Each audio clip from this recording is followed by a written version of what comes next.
नमस्कार, मैं दीपक लवानिया और आप देख रहे हैं नारद न्यूज। पेश है भरतपुर जिले की खास खबरें। केंद्रीय सड़क परिवहन राज्य मंत्री जनरल वीके सिंह भरतपुर के एक दिवसीय दौरे पर रहे, जहां उन्होंने सोनार हवेली होटल में भाजपा के प्रबुद्ध जन सम्मेलन में शिरकत की। सम्मेलन के दौरान केंद्रीय मंत्री जनरल वीके सिंह ने देश के प्रधानमंत्री नरेंद्र मोदी पर लिखी गई मोदी एट 20 पुस्तक के संबंध में सम्मेलन में मौजूद प्रबुद्ध जनों को संबोधित करते हुए कहा कि 21 अलग अलग क्षेत्र के लोगों ने इस पुस्तक में अपने विचार व्यक्त किए हैं और इसकी भूमिका प्रख्यात गायिका स्वर्गीय लता मंगेशकर ने लिखी थी। केंद्रीय मंत्री जनरल वीके सिंह ने कहा कि मुख्यमंत्री बनने से पहले नरेंद्र मोदी किसी भी पद पर नहीं थे, वे सिर्फ संगठन या विचार परिवार से जुड़े रहे। संगठन में रहकर अलग अलग राज्यों में उन्होंने काम किया था और सरकारी पद पर आते ही मुख्यमंत्री और प्रधानमंत्री पद संभालने के दौरान 20 साल में किए गए उनके कार्य को इस पुस्तक के जरिए समझकर हम अपने आप व आसपास के लोगों को सुधार सकते हैं। उन्होंने कहा कि राष्ट्रपिता महात्मा गांधी ने भी रेलगाड़ी में बैठकर देश भर का भ्रमण इसलिए किया था क्योंकि वे भारत को जानना चाहते थे। उन्होंने कहा कि जो कार्य महात्मा गांधी ने किया था उसी कार्य को प्रधानमंत्री नरेंद्र मोदी भी कर रहे हैं। केंद्रीय मंत्री ने कहा कि प्रधानमंत्री नरेंद्र मोदी की सोच यही है कि भारत विश्व गुरु बने और दुनिया में सबसे आगे रहे। इसी के लिए प्रधानमंत्री नरेंद्र मोदी पिछले 20 साल से निस्वार्थ भाव से देश की सेवा कर रहे हैं।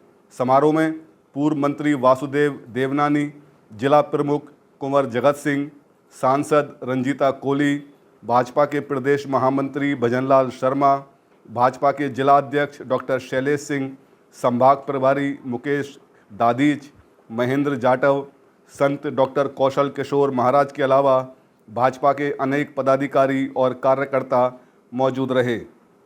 केंद्रीय मंत्री जनरल वीके सिंह का भरतपुर आगमन पर भाजपाइयों ने जोरदार स्वागत भी किया।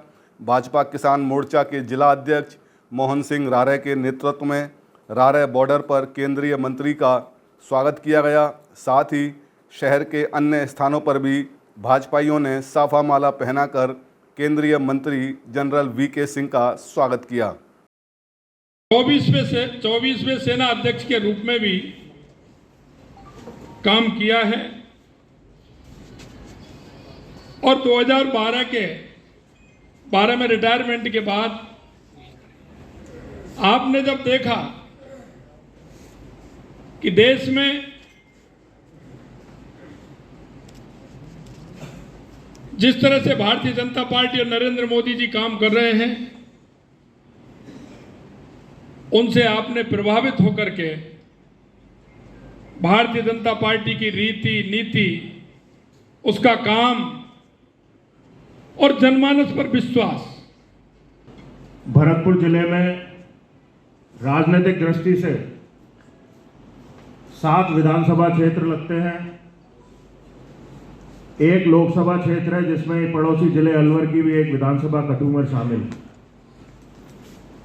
भरतपुर जिले में संगठन की दृष्टि से हमारे भारतीय जनता पार्टी के 38 मंडल हैं और 38 मंडलों पर संगठन का पूरा काम मंडल से लेकर हमारे शक्ति केंद्र और बूथ स्तर तक की कार्यकारिणी का काम भरतपुर जिले के अंदर पूर्ण हो चुका है। सारी की सारी उनकी सोच सिर्फ एक ही चीज के ऊपर है कि मेरा भारत विश्व गुरु बने, सबसे आगे निकले, सबसे अच्छा बने।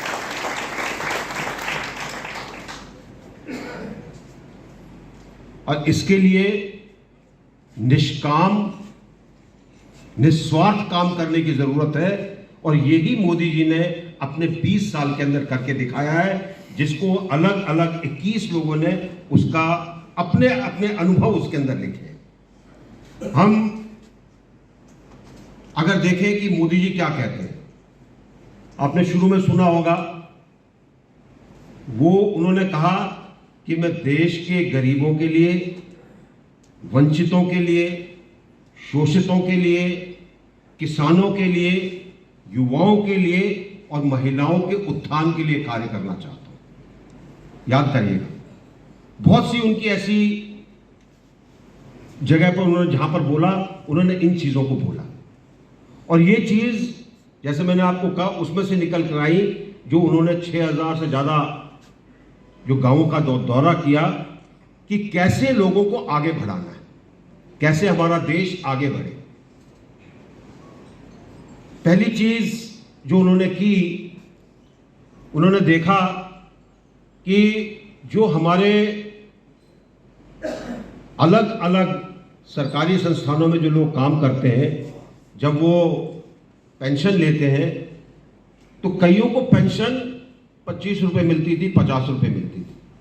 मेरे ख्याल से उतने पैसे के अंदर वो पेंशन लेने आता था और जब तक वो जाता था उसकी पेंशन खत्म हो जाती थी। सबसे पहला उन्होंने काम किया कि पेंशन कम से कम 1000 रुपये होनी चाहिए ताकि कोई भी व्यक्ति जिसने देश के लिए काम किया है सम्मान के साथ जी सके। जो दौरा था भरतपुर का वो तब था जब मैं यूनिफॉर्म में था। उसके बाद किसी कारण यहाँ पे आने का मौका नहीं मिला और लगता है जो बात कही गई शैलेश जी द्वारा कि शायद यहाँ का संपर्क और अच्छा होना चाहिए, वो इसी से जाहिर होता है कि अगर संपर्क अच्छा होता तो शायद इससे पहले भी आने का मौका मिलता।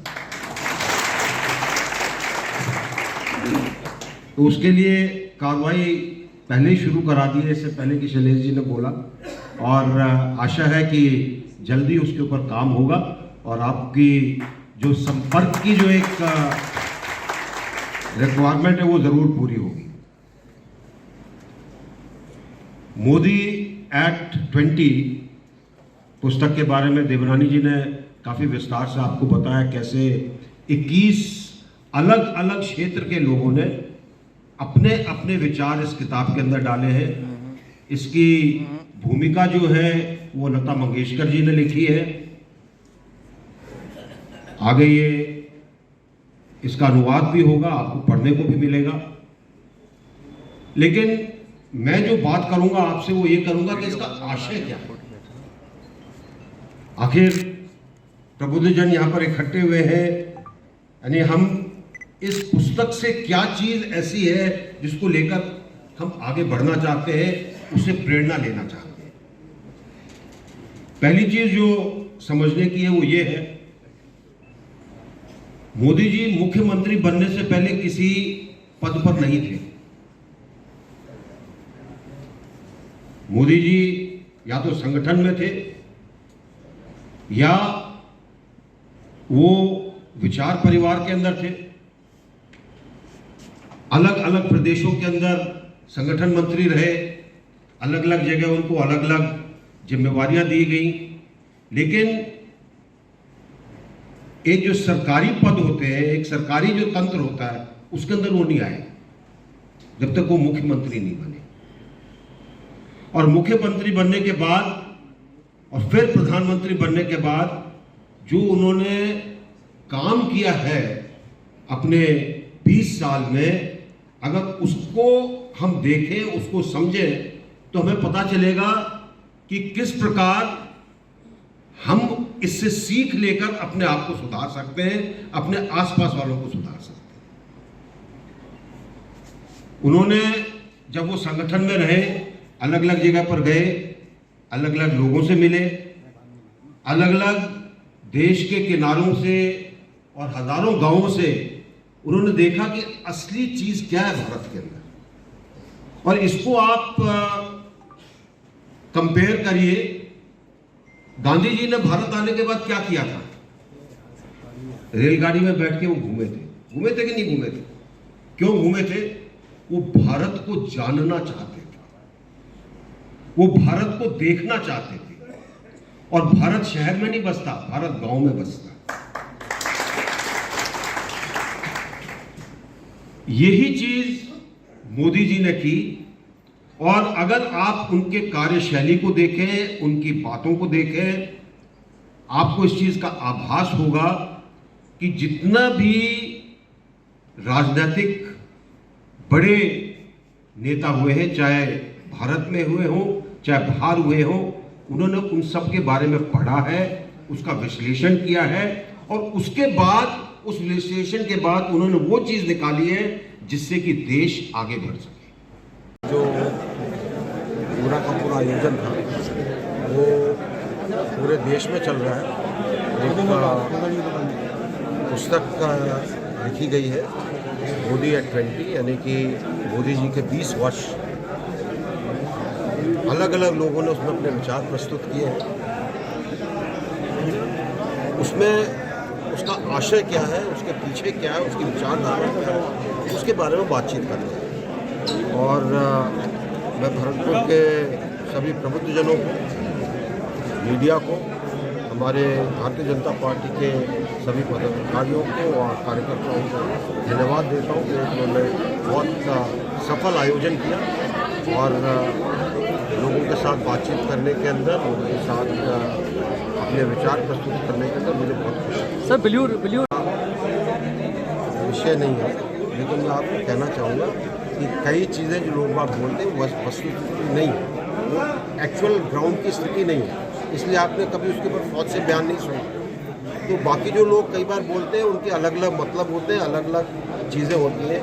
अगर एक बहुत जाना माना अखबार हिंदू बड़े बड़े एक पेज के चीन के नेशनल डे पर एडवर्टाइजमेंट निकालता है तो मुफ्त में तो नहीं निकालता, और वो अगर किसी चीन की बात को निकालता है तो उसके पीछे कुछ और प्रयोजन हो।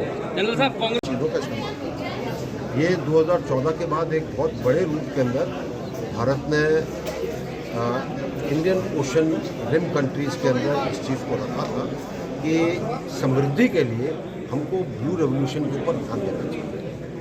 आज जिस तरीके से हम अपने समुद्री संसाधन जो हैं, चाहे उसमें मछली हो, चाहे उसमें सी वीड्स हो, चाहे उसमें दूसरी चीज़ें हो, उनको जिस तरीके से हम निकाल कर उनका उपयोग कर उसको एक्सपोर्ट कर रहे हैं, उससे देश के अंदर बहुत एक्सपोर्ट्स के अंदर बढ़ोतरी हो रही है और देश की आमदनी भी बढ़ रही है।